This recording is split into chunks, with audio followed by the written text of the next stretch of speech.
Let's talk about it, talk about it. Don't let it sit on your mind. When you talk about it, know that it will be alright. Let's talk about it, talk about it. Hello everyone, welcome to episode 4 of season 2 of the Mindful Podcast. I'm your host, Teresa Sophia Alphonse. I'm the founder and executive director of What's on Your Mind Incorporated, and we are the organization that produces the Mindful Podcast. So today we're talking about Black love. So if you remember last season, we talked about interracial dating, and it's actually like the same crew. It's the same crew. Minus you're Ari for interracial dating. So it'll be interesting to see how this Black love episode compares to our conversation for interracial dating, which I feel like both encompasses like race. So I feel like it is going to be similar, but we'll see where we go with it. So before we start, how are you guys feeling? Start with you. Well, I'm feeling good. I know that I spoke to you at some point during the day and was telling you how great I was feeling because of the weather change. I love fall. Fall is amazing. It's beautiful. And it reminds me that there's a lot to look forward to. So, change of weather. I walked to the library. I took out a book and put on hold a couple other books. So, it's about that time to get cozy and, you know, drink some pumpkin spice. And just, you know, read a good book. Yeah, that's awesome. I'm feeling excited. You know, definitely looking forward to the holidays already. You know, my aunt gave me a call and showed me that she made stuffing, and if anybody knows me, me and stuffing just goes a long way. Yeah, that is like top for Thanksgiving. So, depending on when this is out, I'm definitely looking forward to what's coming around the corner. Nice. Oh. Yeah, taste it. Me, like, Taste hungry. Like, I want to just like lay in bed, like snuggling up in a blanket with a plate of food on my bed, just like that combination of what you guys just said. So again, we're talking about Black love, and I figured we start off by just stating our own definitions of what Black love is. So I'll preface my definition with some background and a little story. So I actually, I met a man. He was German, and we ended up going out on a date. And before our date, he actually perused my Instagram and saw the post that I talked about when we had the interracial dating episode, where I was just going through like all this inner turmoil about like dating outside my race and what that meant to me, and how I felt like it was something that was forced and it wasn't something that I actually chose, but because of my experiences, I just felt like I needed to expand my horizons. So he read that post and he had tons of questions. He was just like, so like, what is Black love? Like, can there be white love?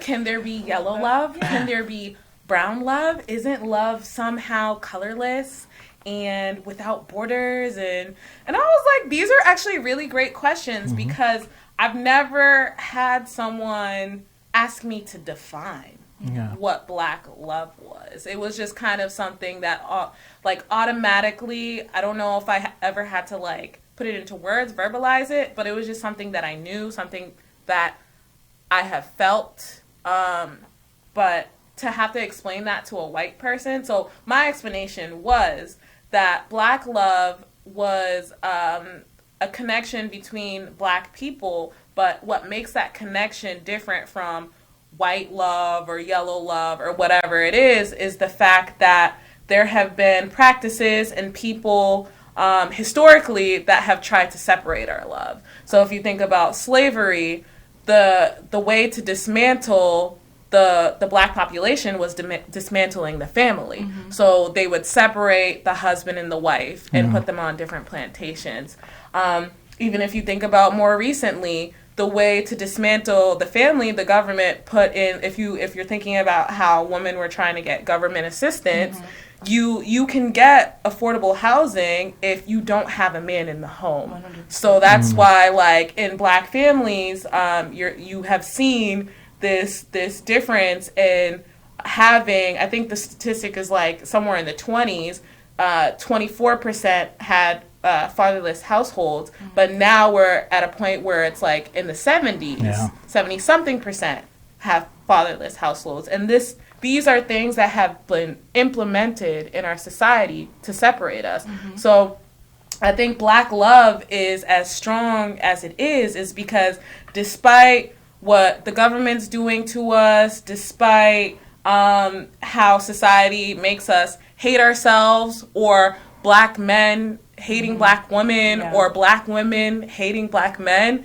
we still find this connection. We still find this home and this sense of safety in each other. And that's something that I will say that other races don't experience. So that's what I said to him.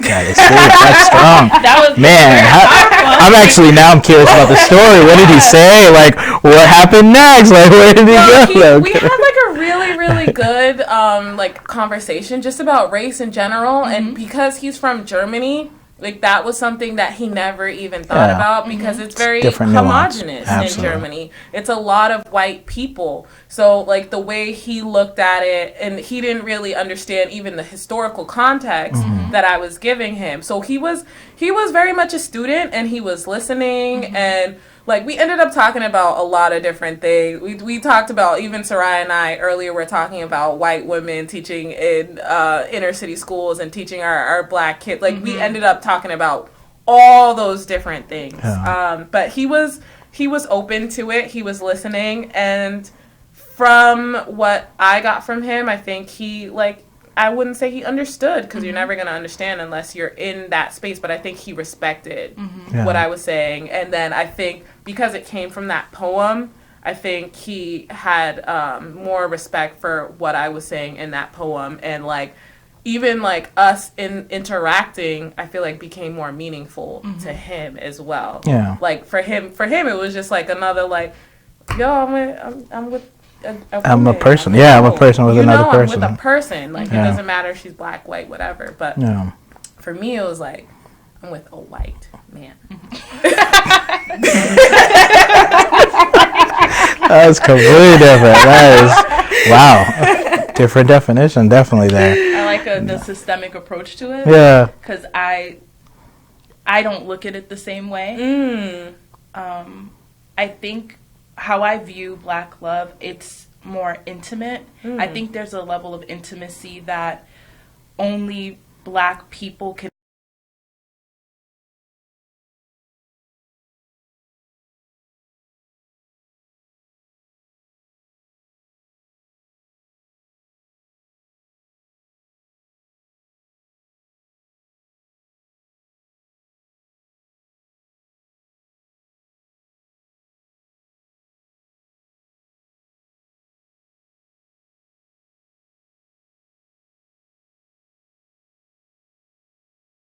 and seeing their beauty and seeing them for being a human being. Because I feel like a lot of times being Black and you're in interracial like relationships, people are trying to explore who you are, or trying to like see, like, are you like that Black person or this Black person or this Black person? Like, they try to put you in a box. Whereas when you're amongst your own kind, they see you for who you are, which is human, you know? And I feel more human when I am with someone that is like me, that understands me. I don't need to explain myself.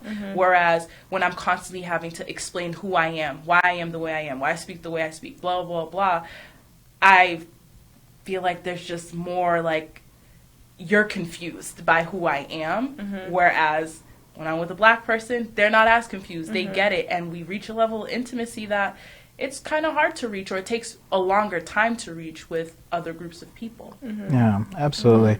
Black love, honestly, I feel like I defined it recently, only when I knew this topic was coming up. I just kind of thought of it.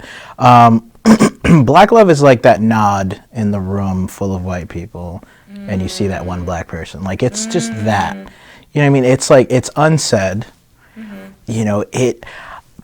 You know, full disclosure, in high school, I've been in the Boston public school system, and I also went out to the Newton public school system. For those who know where Newton is, it's very, very white. Alex. Very, very white. Private school in Newton. Yeah, okay, so very, very white. It So really is. a lot of my first relationships, outside of middle school were with white, women.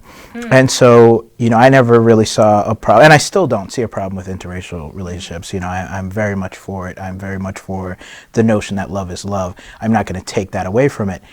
And I'm going to also say that Black love, dang, it is very, very strong. Right now I am in a relationship with a black woman, not only a black woman, a Haitian woman. I'm of Haitian descent.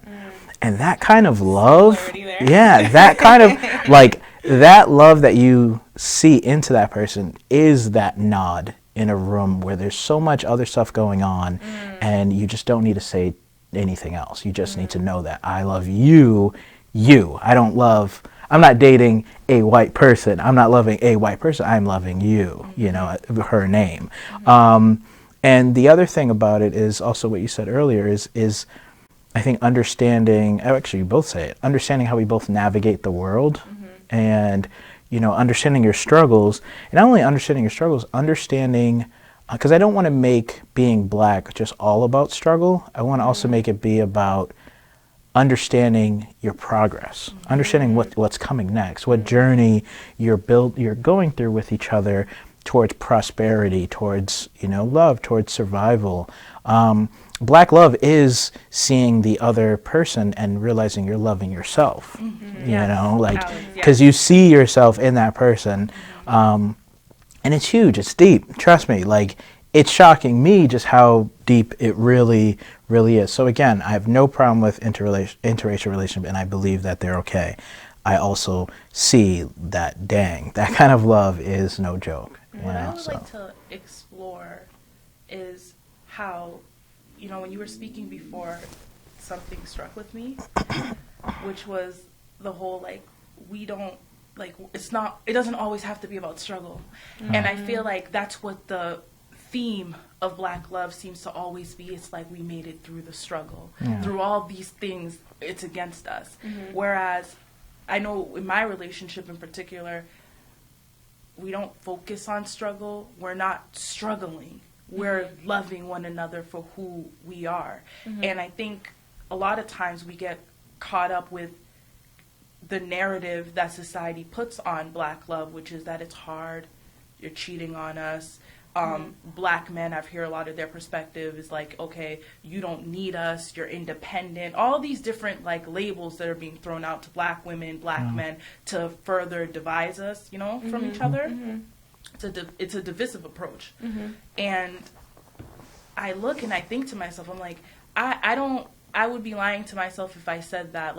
You go through the normal relationships up and downs, but it's good to be with someone that makes you feel human and realize that, no, it's not just a struggle story. We go on vacation, we have fun, we go out to eat, we're middle class, we're living life. You know what I mean? There's not always this constant struggle on our back. I'm not in that. I don't think there's enough different narratives of Black love out there. We keep getting fed the same type of story, which is oh, you're struggling, I'm struggling, but is that story actually Black love? If it's struggling, is it Black love? Because my point wasn't that our connection is because of struggle.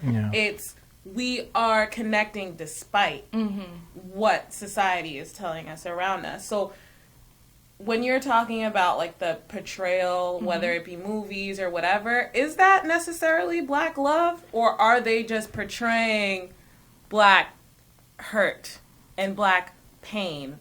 It's hard to say because there's not enough diversity in media. And a lot of people, they relate to that depiction of Black love. But there are not enough, displays, like a lot of people that connect to like black love and the positive black love are always talking about Michelle Obama and Barack Obama. That to them is a depiction of black love. For a long time it was Jay-Z and Beyonce, but then Lemonade came out. Yeah. You know?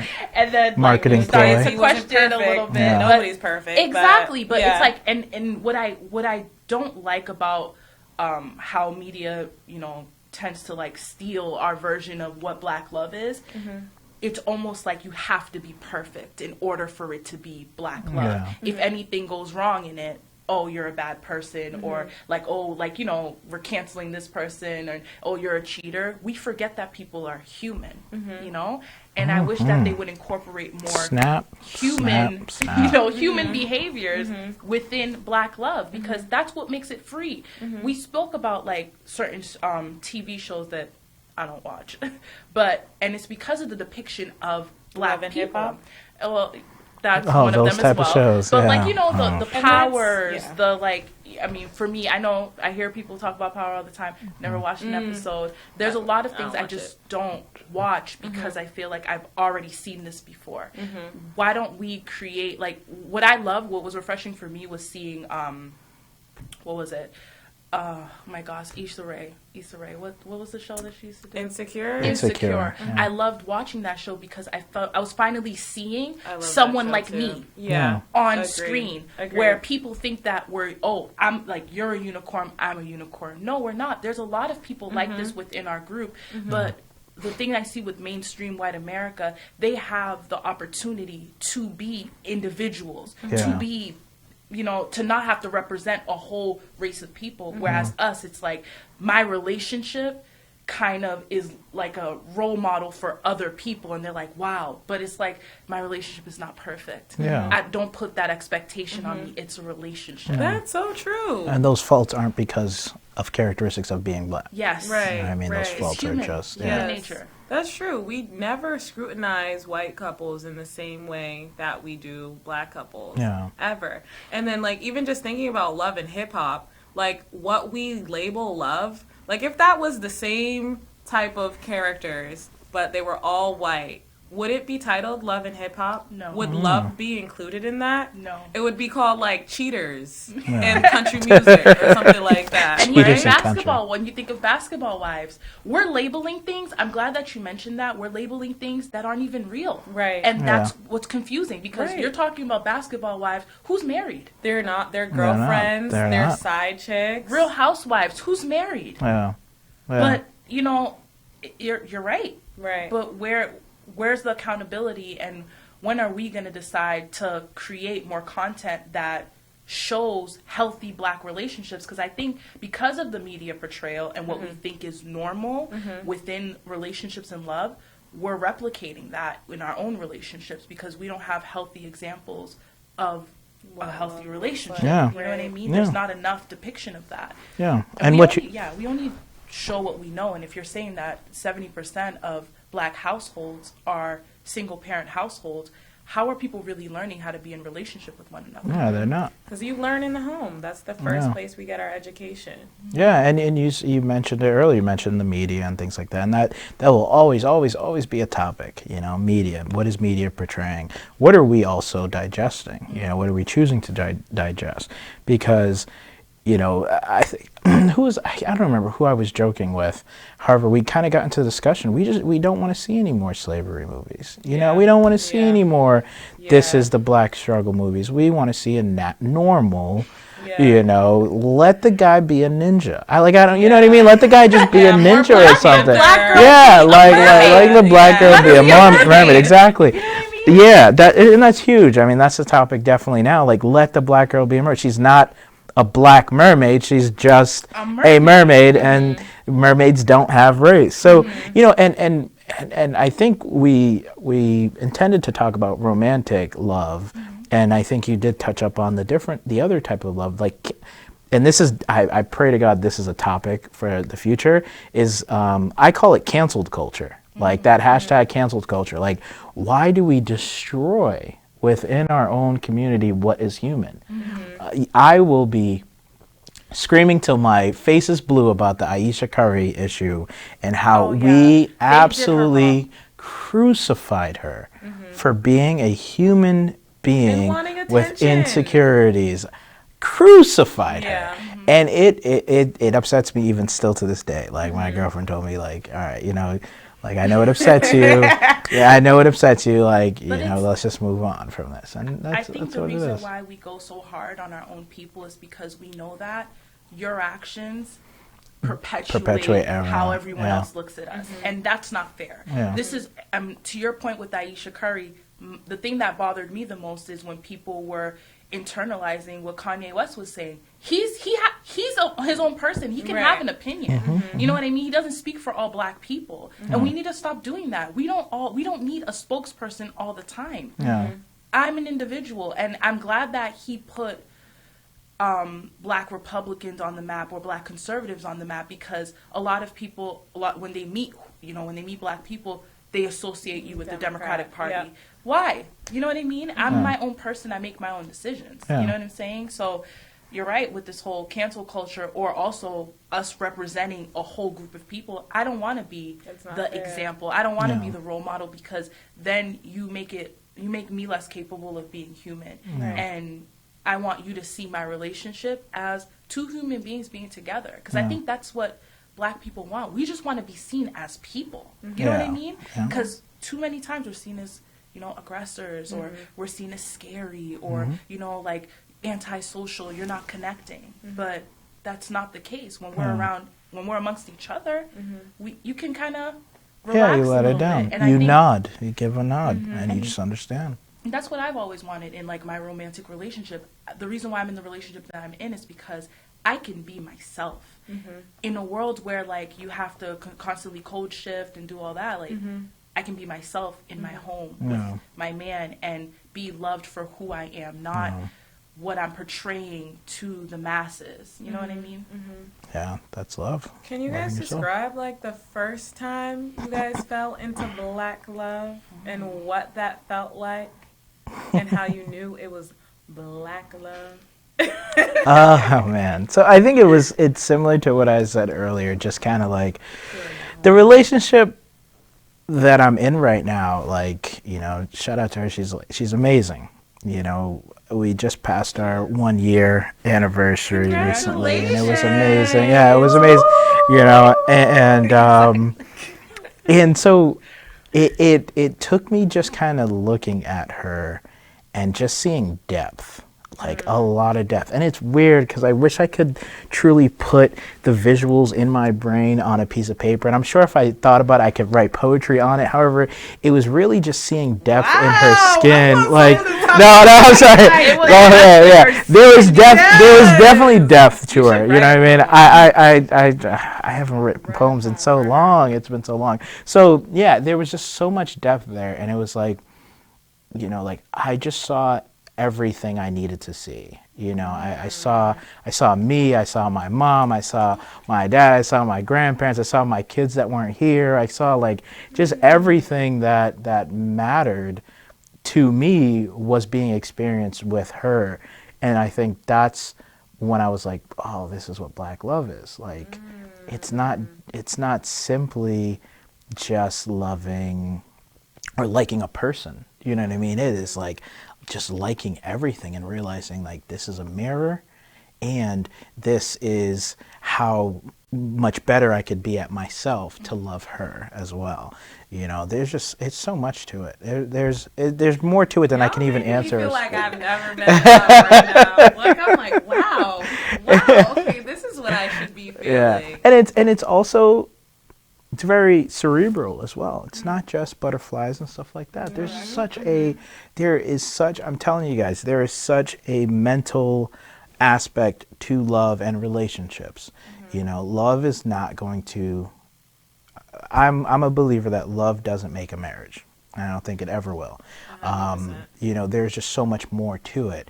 And I think black love, just loving another black person in general, whether you're white or not, like, whether you're a different culture, if you end up loving a black person, you're going to learn how deep and how much work and how much of a future, how much you're going to be going through, not necessarily as a bad thing.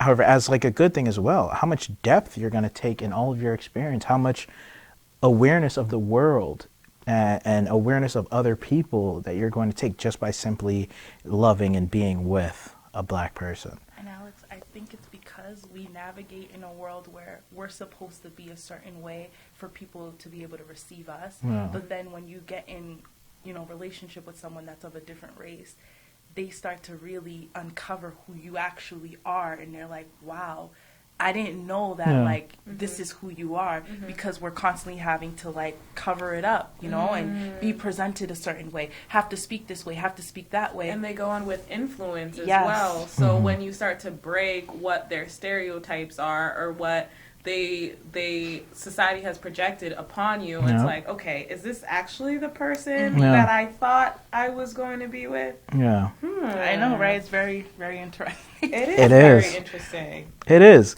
And it's one of those things that's like, I do hate the phrase, I don't see color. However, like, in a way, there's like this thing where you understand that, Black love allows you not to see color as well, because you are seeing the person as a human being. This doesn't absolve the people who say I don't see color from using that statement, because I don't believe it to be true, because I believe color is a very important aspect of a person's identity. However, once you get that connection with them, it's no longer about those little things or about the stereotypes, Like you said, it just becomes about them. It becomes about, their taste in music that might be different. No, I don't listen to hip hop all the time. You'd be I think a lot of people say this, and if you hit shuffle on my Spotify, you're going to come across some really different stuff, and my girlfriend loves it. Yeah. To Khalid, yeah. to Chronics. I go from the J. Cole's to like Mumford and Sons and like like some wild thing. Avenged Sevenfold, which is a complete rock band, and like I'm all over the place, and I love that I found somebody who does love that about me, and we're both the same culture. Like, just imagine having, that's like I don't really care for cherries, however, just imagine having that caramel on top of your sundae. You know what I mean? Like, that ice cream on top of your brownie. Poetry to me. You need to, like, replay this whole thing and just take out, because you had a bunch of one-liners. Right. Yeah, that's in her skin. I'm still thinking. Listen.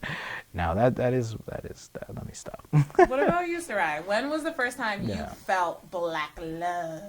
So with my current partner right now, I felt it's very interesting because we were friends first, and then complicated, and then got into a relationship.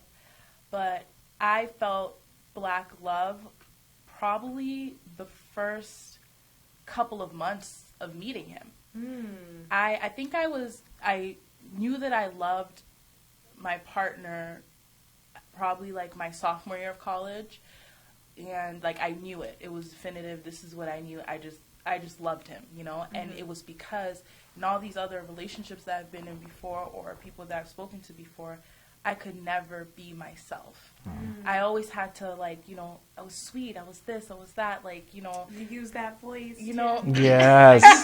Your voice changed. Yes. Cookies. You know what I mean? Said Like, that. I was just like, oh my God, you're like, it was always, oh, you're so perfect, you're so cool, like, I was wonderful. And I remember one time I was speaking to a guy that wasn't my partner, and he was just like, yo, you're just amazing. And I was like, but why am I amazing? You don't even know me. And he was just like, of course I know you, but he didn't know me. And because I knew he didn't know me, because if you know me, you know certain things about me that I didn't reveal to him. What he liked was the idea of me. Yeah. And being friends with my partner, I could just be who I am, and he just accepted me for who I was. And that in tune, like, developed over time. We went on adventures together. I'm very adventurous, and we love EDM. We explore that genre together, and we love it. We have our favorite DJs. We do different things, and I think I should let you know too. My boyfriend as well. He is Haitian, and it is cool to see the different variations of Haitian in the community, because a lot of times, you typecast a certain person. boyfriend is 6'4", it was an athlete or is an athlete, that image comes with he has dreads. That image comes with a lot of stereotypes and preconceived notions of who he is. And I remember he used to visit me on campus, and I would always tell him, like, you need to smile more. And he was just like, why? And I'm like, because, like, your face, like, even though I know you're not, seems like you're mean or you're mad or something. And he'd always be like, and then he'd, like, smile again, and he's just like, this is weird. Why do I have to do that? Like, yes, exactly. And I'm telling him, like, because, like, that's how you're being received. Like, and you know that. People can see you as threatening even though you're not. Yeah. Right? And he's completely different than the stereotypes that are tacked on to him. And I thought that was very interesting. But what really made me fall in love was when I realized I can be myself. I can be naked, like, with everything off, and just, like, shed all, like, I can be insecure. I can be, like, sometimes, a lot of people look at you, oh, you're confident, you're this, you're that. I don't have to be strong with him. I can be weak. And that's what I love. I'm like, sometimes, when you're in this world, you always have to be strong. You always have to be prim and proper, ready, all this stuff. But with him, I can let it go. I can be a woman. And I like that, because a lot of times, like, women empowerment, I'm like, I have a choice. Yeah. You know what I mean? Yeah. And sometimes I just want to be held.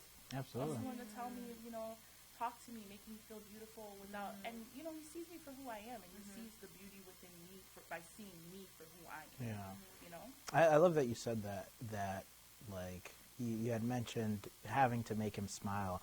One of the things that I had noticed was, like, when you have that connection with somebody where you're able to, like, culturally, there's a cultural bias where you're able to discern different features of a person's face, right? Like, for an Asian culture, there was always that stereotype that, oh, they all look the same. No, to them, every one of their details is so different. To some cultures, there's a lot of black people that look the same. No, to us, there is minor things in the cheekbones, minor things in the way they smile, things like that. We can tell moods just, without them doing anything. So when you ask your boyfriend to smile, it's like, his mood without him needing to smile. His mood without him needing to, scrunch his face or things like that.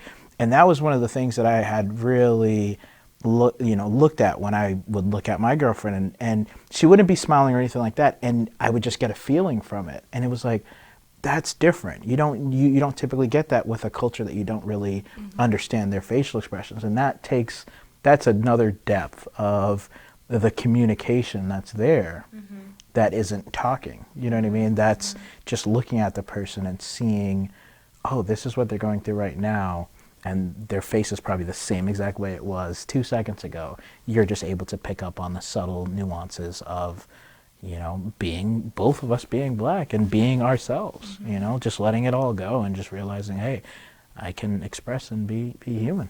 And because of my partner, I am who I am today. Yeah. I think I was telling someone this before, like, because my partner loved me correctly and loved me the right way, it pushed me to be more confident. It pushed me to not have to, like, hide behind things that I don't need, because I'm amazing in my own right.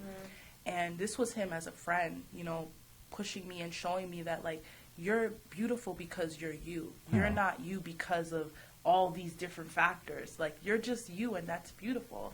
And that, it boosts you up, because it makes you realize, like, I don't need all this extra stuff.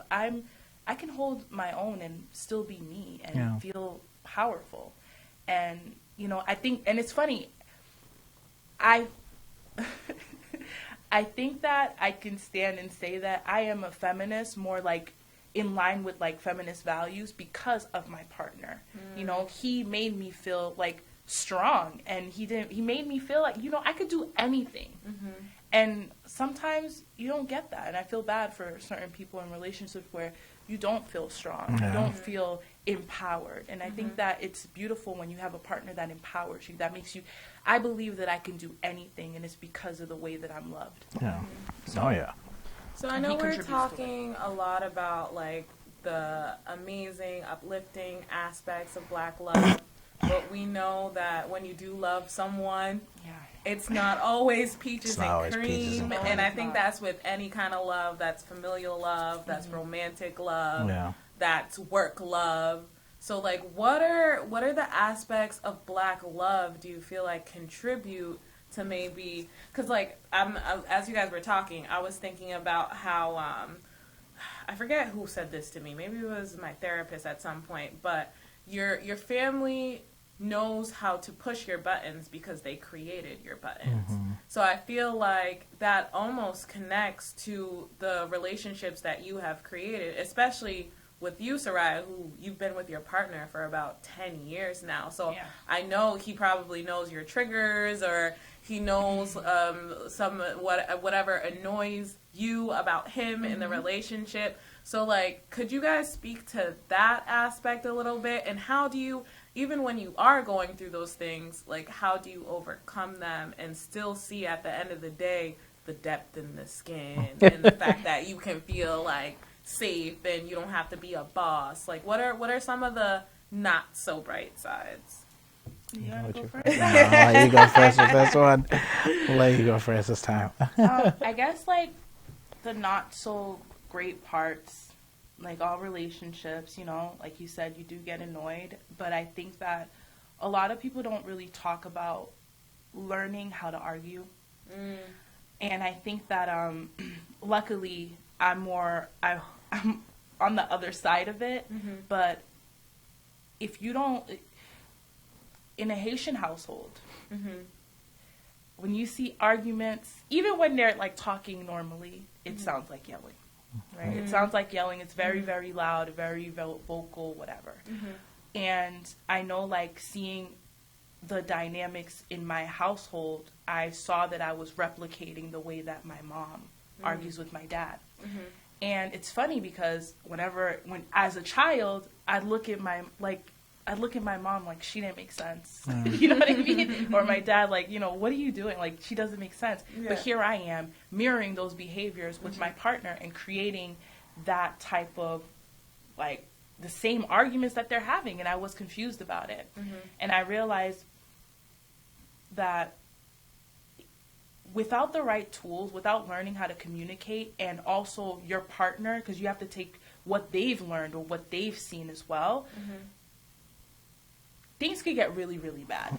Things could get really, really bad, you know, and I know that, like, you know, I don't think people talk enough about what goes on in relationships as far as, like, when arguments go left and how far they can go, and having self-control and all these different variables, especially when you're younger.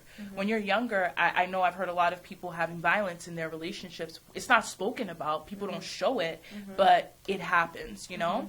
And I'm happy that, like, at least for now, like, I have the words, I have the tools to use, but I know that arguing is something that could really go left because people tend to say things below the belt. And when you have so much information on a person, you have all their inner, you know, you have their insecurities. You have all these things because you're open with them.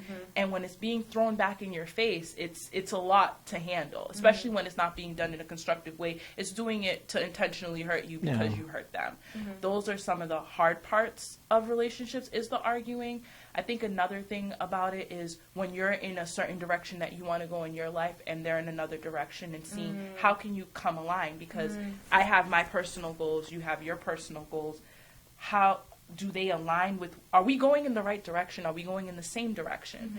I know I'm a more faster paced person. I have a faster approach on how I want to handle things, how I want to get things done. Whereas my partner is really laid back. You know, life's going to take us where it takes us. And a lot of times those ideologies, they don't mesh. You know, it's really annoying. It's really hard for me as a person that's a planner and an executor to meet someone that's more laid back, and it's like, life is gonna happen, you know, you just have to. That's why my parents are no longer together. You know, Life's gonna happen. But they're amazing friends, and they've co-parented my brother and myself like amazingly. Like they have conversation all the time. Like they grew up together in Haiti, so they have all this history. But because of those dynamics, and I'm not speaking this onto your relationship, No, 'cause not at all. every relationship is different. But because of those dynamics, my mom was just like, okay, next goal. And my dad was like, oh, we bought a house in Brockton on Enjoy John Drive. it, We're relax. fine. And Yeah. my mom was like, no, all right, I'm going to all these open houses. Yeah. Like, this house is not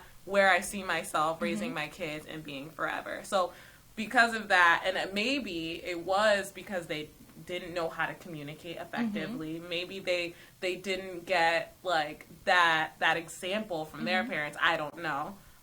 But that was definitely a part of why they're no longer together. And like to your point, just because you're in love doesn't necessarily mean you should be married to a person. Yes. Because the love can only last so long. It's about the work and the consistency that you put into the actual partnership as well. And my parents are similar to Mark and myself, so it's balance. My mom is very much like, she has a dogmatic approach on life, whereas my dad, he's more like, he's more relaxed, he's calm, he's chill, things are going to work out in its way. And I realize I'm attached to that style, even though I'm like this, I'm attached to, or I'm attracted to people that allow me to calm down and take a step back and appreciate what's around me. Because what I realized I had a tendency of doing was always going to the next thing, but not, appreciating like the journey. Taking you know what I a mean? look around at Yes, the I'm like, moment, wow, taking look it at what all I in. did. Yes. It's great. Yeah. But trying to merge those two ideologies together, that was also like something that makes it hard, but at the same time, it teaches you that this is like, I have my life, you have your life. Right. Yes, we have a life together, but this is our lives. This is the only life that we have. Yeah. I'm gonna love you as a human being and realize that you're human first. Outside of being my man, outside of being my, like, a father, all this stuff, you are you. You are and you. Yeah. I should be trying to help you enjoy your life too, just like I should be enjoying my life. You know what I'm saying? So I think, those are like kind of the negative aspects of it. But what I try to do, what's been my goal in my relationship, is to have unconditional love, or to develop that unconditional love, because when you have a love that's unconditional, even marriage, death, all that stuff, the love is still there. It doesn't matter. Like, I think, like, with the construct of marriage, people just think that, I don't know why, like, when people think of marriage, I feel like it's overinflated at times. Yeah. It's 'Cause to me, commercialized. it's commercialized, and Yeah. also, to me, it's the government recognizing your relationship. And I recognize my relationship now, and I realize that when I get married or not, there are legal rights that you have when you're married. Okay.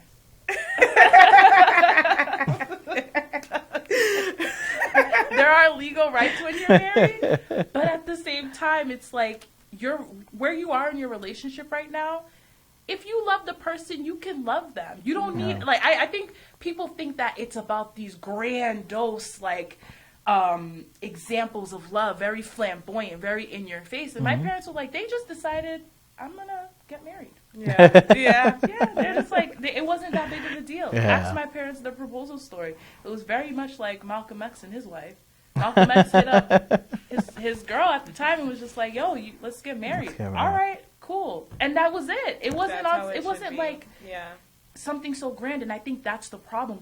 We put these grand expectations of what it's supposed to be. Fairy tales, rainbows, Money. yes, Yeah. all Into this it. money. Yeah. And then a year later, you realize that you didn't even build the foundation Yeah, build properly. one, yeah. You don't even know if your values align. You don't really know.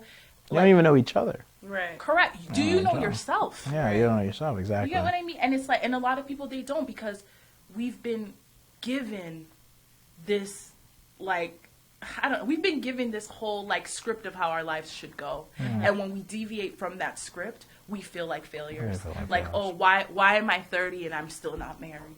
Or why am I this and I still don't have this? When am I going to get a house? And we're looking at other people falling into the script, but we don't see their other lives, so we just think that their lives are going great. Yeah. And I'm like, there's a reason why people are getting divorced. It's because they don't even understand the like, they don't understand what marriage really is because people don't show what marriage really is. Just like they don't show what relationships really are. And like I said, with these broken families, or broken, however way you want to look at it, with one family households, how are you learning how to be in relationship with people if you can't even see that example in your community on TV? Seeing your mom or your dad constantly rotating, you know, boyfriends, girlfriends and stuff. You don't really know what it takes to stay. And I think when we had a podcast episode about divorce, and I told you, like, the only reason I think I know how to stay in a relationship with someone and work through it is because that's what I saw my parents do. But if my mom decided, like, this is too much for her, it is what it is, maybe my tolerance would be less, because it'd be like, okay, well, I can walk away. I know that there is life after this relationship because my mom has shown me that. You get what I'm saying? Just like people see, I don't need a man. I've seen what it is without a man, and I've been able to live it with a man. You know, it's all about what we see, and I don't think there's enough examples of healthy relationships. No, that's fair. What examples did you have in your life, Alex?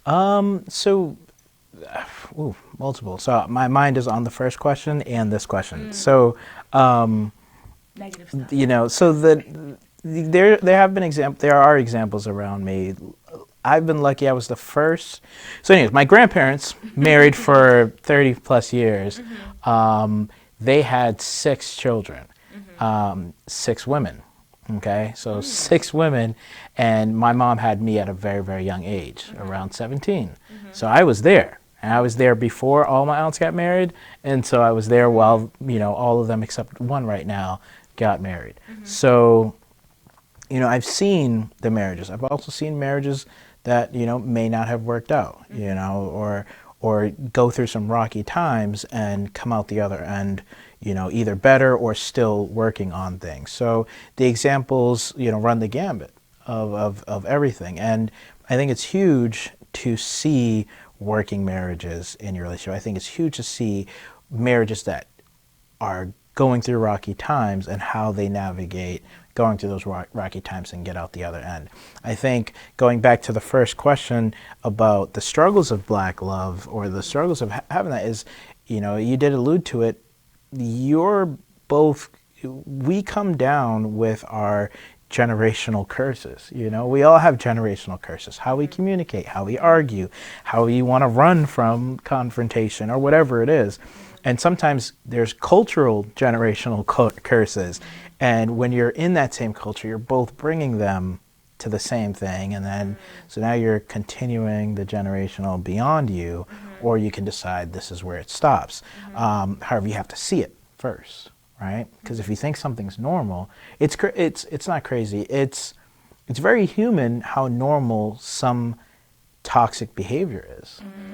And we don't know it to be toxic. We just know it to be, well, this is just the way I am, you know, or this is, you know, well, I don't like when people do this to me, you know, and now we're taking it all off of our own responsibility.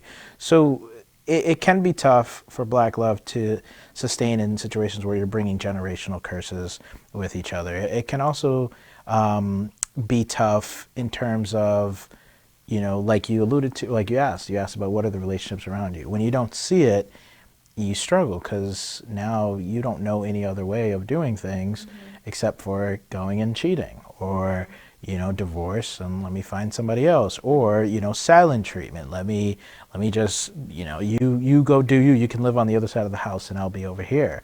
And now that becomes okay. So I think the biggest struggle with Black love might be that whatever you got before you, whatever was passed on to you, and you bring both of those into the same home, and ultimately carrying on that terrible tradition to be passed down to your kids. So it's like, it's huge, because, yeah, plan your marriage. Plan what are the things that, you know, are going to break you. Like, what are the things you really can't stand for? You know, what are some crutches that you might have? What are some weaknesses that we joked around recently. I asked her, like, you know, when we finally say, like, I do, what are you going to leave at the altar? Like, what are you going to be happy about that I'm coming in as a strength to take care of? And I told her what I'm going to be happy about her coming in to take care of. And I'm just going to leave it at the altar because I know we're both coming in, you know, to help each other out there. However, that just goes into planning. You know, we've talked about like, we've had a full-on conversation about infidelity, you know, that has taken, started, I think, with a Red Table Talk. You know, if anybody's seen that episode where they talked about cheating in their relationships, Jada Pinkett Smith and her guest. And, you know, imagine that. Like, how many couples out there can honestly say they talked about cheating before, you know, cheating even happened? And on top of that, talked about your expectations of each other. I think we have the given expectation that you go into a relationship and you don't cheat, right? However, when did you really ever talk about that? That's something that is like, you believe it's just morally right. However, it's not a moral thing. There's some people who've literally seen cheating throughout their life, and that's like their coping skill, or like, you know, or they're open to seeing other people. Like, I have friends who are open to, I have friends who are open to seeing other people, and they do it within their marriages. And I'm just like, all right, well, that's normal. That would come up if you spent more time planning your marriage as opposed to planning your wedding. So we are actually out of time. Yeah, we are. This is such a great conversation. Maybe we might do a part 2, and it would be nice to get some other perspective, because that was a lot. I feel like that definitely helped me in my search of Black love, and some of the things that I should be looking for, and what I should be receiving from my partner as well. So we're going to end how we always end, with a mindful moment. So for today's mindful moment, we have some 10 unhelpful thinking styles that we are going to project up here. And what we're going to do is we're going to go through, just like last episode, go through each unhelpful thinking style. And I want you guys to just share what stands out for you and what you hope to not participate in as much. So I have a friend that's a social worker, and she likes to say, if you can name it, you can tame it. So if you can name one of these that you're doing, then you can be mindful of it and try not to continue to do it. So I'm going to read them out loud for those that are listening and cannot see. So the 10 unhelpful thinking styles, or 10 thinking errors that can hold you back, is all or nothing thinking, recognize the shades of gray as opposed to just black and white, overgeneralizing. One bad thing doesn't mean everything is bad. Filtering the positive out of the picture.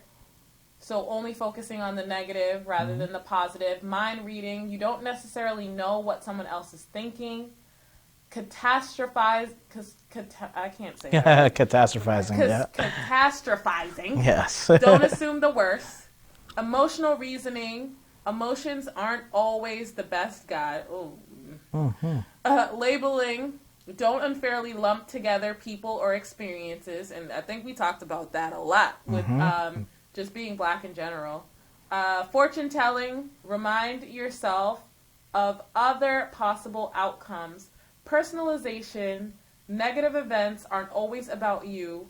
Unreal ideals. Don't make unfair comparisons. So I will say I'm guilty of about 100%. Yeah, all of them. I literally pick all of them. But one of the things that I think, so if we're thinking about the theme of this episode, Black love, I feel like for me, number 8, fortune telling, is something that I do a lot. Like, I will, in my dating experience, I'm currently dating, I start to, like, if I have an amazing first date, second date, third date, I'm automatically like, wow, like, what kind of life can we build together? And I'm thinking about a year, 2 years. I'm thinking about businesses. How can we collaborate? What our children are going to look like? So I will definitely say I'm guilty of fortune telling. I'm not saying it's limited to just black love, but just because we're talking about that, like I do that with a lot of different things. Like if I'm interviewing for a job, I'm already like, okay, Like, this is what's going to happen when I get the job. My first paycheck, I'm about to give 25% to my mom, 25% to my aunt. I don't know if that's, like, all Haitians, but, like, whenever you get a new job in my family, you have to give your first paycheck away. I don't know. Wow. No, maybe that's a my family thing. That is a that's a tradition. I've never done it, man. That's a tradition. Sorry. Thing. I like See, it, though. not all I do Haitians like are the it. same. Yeah, Right. I do like that, So, though. what of Keep those... forcing my kids to get a new job. No, I'm kidding. Stay up. My mom was playing me this time. What of those 10 resonate with you guys? All of them, however, 4, 9, and 10. I'm sorry, I'm going to pick multiple. However, I will only speak on the one that really matters. So mind reading is number 4, personalization is number 9, and unreal ideals is number 10. Those all go in for me. I have a problem with doing that, thinking about what somebody's thinking about me. So my major one is personalization. I take things very personal, unfortunately, and I'm learning that about myself, that I'm a pretty sensitive guy. So when things go wrong, I immediately do blame myself. When things go wrong, I immediately look at myself and say, what was my action in this, or what was, it's hard for me to, and it sucks because it doesn't always lead to like an apology for it. It leads more to just me beating myself up. And so that doesn't really make progress, So I think number 9 is huge, that sometimes things that happen aren't about you, good or bad. Like it isn't a judgment of your character is really what I want to get at, because I will judge myself and my character based on things that are happening. And sometimes it's just, hey, these things fell in line like this, and this is how you should have responded to it, and you didn't. Now we know better for next time. So I think, before you go, Soraya, I think these are so closely tied to the episode before. And it's like, if you can name one of these, I think looking back at emergent strategies, you can use those strategies to tame it. Yeah, as they absolutely. just said. What about you? So I would say I have a tendency of doing 1, 2, and 10 a lot more than the others. And like you, Alex, I'm going to choose one thing that, that to me resonates more, which is all or nothing thinking. I'm a all-in type of person, and sometimes it can go to the extreme. Like if you don't do this, I'm never dealing with you again. You know what I mean? Or if you did this to me, okay, cut you out. You know what I mean? Yeah, come on, Yeah. man. Sometimes it can get cold. Canceled. Been cut off. I am canceled culture. That needs to stop. So I am the type of person. I remember I used to always be done. I'm done with this. I'm not dealing with it anymore. But I've come to combat that with learning to compartmentalize different things, because sometimes you tend to put like an expectation on certain things, like, okay, this is the way this is supposed to be all the time. Yeah. But that's not realistic. Exactly. And it's not fair for other people to think that they can achieve that. And it's not fair for me to expect that. You know what I mean? Yeah. So for me, it's like, the way I combat it now is just realizing that, listen, people are human. People are human first. And people are going to make mistakes. Just because you made one mistake, it doesn't mean that this is who you are, this is what it is. There are gray areas. And I think all these other topics fall in line with that, because you realize it's not about you. There's other things going on. Stop generalizing people and thinking that, oh, they're this way and it's only through your lens. You know? Absolutely. It's like huge. Let it go. I know. Let it go. But don't cut them off. Don't cut them off. Don't let them But go. let the Just let it go. feelings Yeah. go. It's Yeah. fine. Like, I always think of, I think I posted this on my Instagram, but emotions and feelings, they're like waves. They just come and go. And I think once you accept that and you don't like live in like criticizing yourself, or you don't live in whatever someone did for you to want to cut them off, then it just makes life a lot lighter. Yeah, And it just does. like, just move on. Life is gonna continue. Yes. So it's a wrap on episode 4. Awesome, Thank you guys awesome. for coming through Thank you. to the Mindful Podcast. See you Yeah. guys next time.